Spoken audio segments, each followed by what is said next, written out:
আমি মুসল্লি। তো এখন এই নামাজের মধ্যে একদিন নামাজ পড়ছি, এক নওজোয়ান যুবক আমার পাশে এসে দাঁড়িয়েছে। পাশে দাঁড়িয়ে পাওটা এরকম 3 হাত ফাঁক করে দাঁড়াইছে। 3 হাত ফাঁক করে দাঁড়িয়ে এখন তার এই পায়ের এই কনিষ্ঠাঙ্গুলি দিয়ে আমার পায়ের কনিষ্ঠাঙ্গুলি এরকম চাপ দিয়ে ধরে রেখেছে, এভাবে এইভাবে হুজুরের আঙ্গুলটা এইভাবে চাপ দিয়ে পা দিয়ে এরকম চেপে ধরেছে দুই দিকে। তো নামাজের মধ্যে যদি কারো পায়ের সাথে পা লাগে, স্বাভাবিক একটু আনইজি লাগে কিনা, তো আমি একটু পাওটা সরিয়ে ফেললাম, নামাজের মধ্যে পাওটা একটু সরিয়ে ফেললাম। তো সরিয়ে ফেললাম, কিছুক্ষণ পরও আস্তে আস্তে আস্তে আস্তে ফাঁক করে আবার চাপ দিয়ে ধরেছে।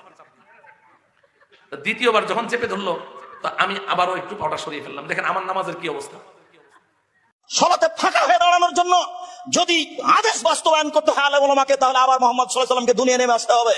মুহাম্মদ সাল্লাল্লাহু আলাইহি সাল্লাম দুনিয়া নেমে আসার পূর্ব পর্যন্ত, তার মুখ থেকে ঘোষণা প্রকাশ পাওয়ার পূর্ব পর্যন্ত কোন মানুষ এইভাবে ফাঁকা হয়ে দাঁড়ানোর আদেশ করতে পারে না। কিয়ামত পর্যন্ত তা হবে না। সারা পৃথিবীর মানুষ যদি কিয়ামত পর্যন্ত ফাঁকা হয়ে দাঁড়ায়, তাতে আসে যায় না। এটা রাসূল সাল্লাল্লাহু আলাইহি সাল্লামের পক্ষ থেকে অনুমোদিত নয়, অতএব এটা কিয়ামত পর্যন্ত অনুমোদিত হবে।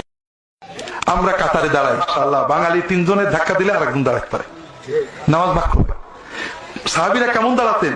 গায়ের সাথে গা লাগিয়ে, পায়ের সাথে পা লাগিয়ে, হাঁটুর সাথে হাঁটু লাগিয়ে কাতারে দাঁড়াতেন। কাজে আমরা কাতারে দাঁড়াবো, অন্তত গায়ের সাথে গা লেগে যাবে। কথা বোঝেননি? জন্য আর একটা চুল পরিমাণ জায়গা না থাকে। ইমাম না, কাতার শুরু হয় ইমামের পিছন থেকে।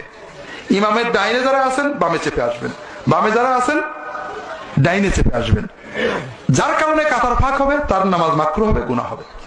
প্রত্যেকে নিজেরটা ঠিক রাখবেন, পরের জনের সাথে কাঁধ লাগিয়ে দেবেন, কাঁধে কাঁধ মিলে যাবে, হাতে হাত মিলে যাবে। বাঙালি আবার গায়ের সাথে গা লাগালে বিরক্ত হয়, বিয়াদব, গায়ের সাথে গা লাগাচ্ছ, আল্লাহু আকবার।